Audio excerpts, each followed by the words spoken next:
তুফান ছবি পোস্টার আর বিলবোর্ডে চেয়ে গেছে কলকাতা। শহরের ব্যস্ত রাস্তায় মোড় থেকে অলিগলি সবখানে শোভা পাচ্ছে সিনেমার বিলবোর্ড। মেট্রো স্টেশনে প্রদর্শিত হচ্ছে ট্রেলার। আজ পশ্চিমবঙ্গের সাউথ সিটি স্টার থিয়েটার লেকমহল সহ 47টি প্রেক্ষাগৃহে মুক্তি পাচ্ছে তুফান।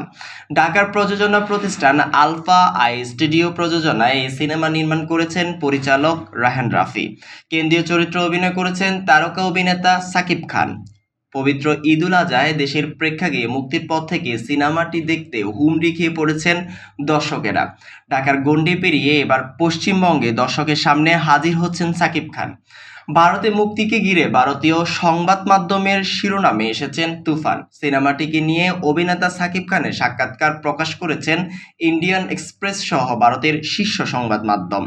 বলিউডের জনপ্রিয় চলচ্চিত্র সমালোচক তরণ আদর্শ ঢাকার এই সিনেমা নিয়ে ফেসবুকে লেখালেখি করেছেন।